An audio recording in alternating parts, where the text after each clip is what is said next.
I'm Bob Skiba, and I'm the curator of collections here at the John J. Wilcox Jr. LGBT Archives, and in the blogosphere, I'm known as the Gayborhood Guru. I love to have people come to the archives. I think it's so important that we make the material we have available to the public. I'm Bob from the archives. When I first started working here, we got more esoteric and specialized researchers coming in, people who were perhaps doing a movie or an author writing a specific book. As time went on, I found more and more general groups came in. We get a lot of students coming in, everything from grad students all the way down to middle schoolers, which I find really, really wonderful. And then we get people who come in because they're donating something because their uncle was gay, or their aunt was gay, or they had a trans cousin, and they want to come in and learn about their lives. We happen to have this book from the Gay Switchboard and Gay Hotline, so if someone called and wanted to know about a particular bar or something, the person working at the desk would flip it up, and they'd be able to tell them all this information. For instance, JP's bar is where Rita's Water Ice is now on Spruce Street, right across from the Drake. So they would call up and ask about it, and the person would read this off. Clientele, mid-20s to 40s, some hustlers and quasi-hustlers. Lower-class gays without jobs, some rough trade. And the comment is, the bar is safe, but be careful who you take home. These give a real picture of what the city was like and what services and what was out there for gay people then. When I moved to Philadelphia, I was overwhelmed by the amount of political activity here. I knew a little bit about Philadelphia's place in national LGBT history, and I knew about the demonstrations that took place every year from 1965 to 69 in front of Independence Hall for gay rights.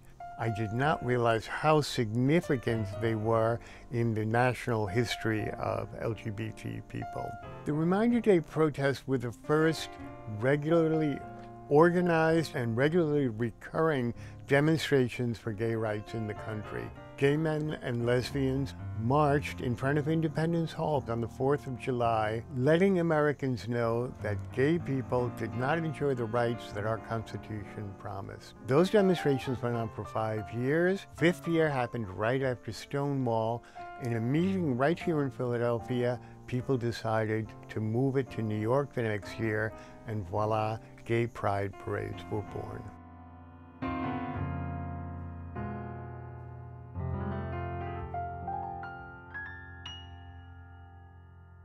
The archives began really with the first gay community center, which opened in 1976. The William Whyy Community Center is the latest iteration. For over 20 years now. We've been in this building since 1996. I think what's unique about it is the diversity of material that we have in this archive. We have everything from political buttons and matchbooks from gay clubs to very important personal correspondence and everything in between. People say early gay and lesbian publications, movies that had any gay or lesbian or trans characters, and luckily, many of them saved their own personal memorabilia. For me, that's the real joy of working in an archives. We can always examine the same nationally important figures that people have gone over and over. But I love going through people's personal collections because it tells me how they dealt with being different in their time period, in their milieu, in their society. This was the first LGBT mural in the city. I've been giving tours of the Gayborhood practically since I've been working in the archives, so since about 2007 or so. A lot of different kind of people come on my tours. What I love to see is a huge age range.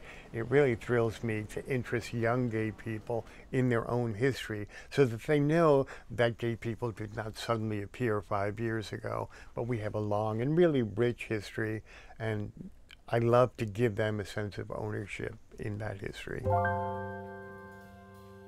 My own theory about how gay people kind of take ownership of an urban area, they go into two places.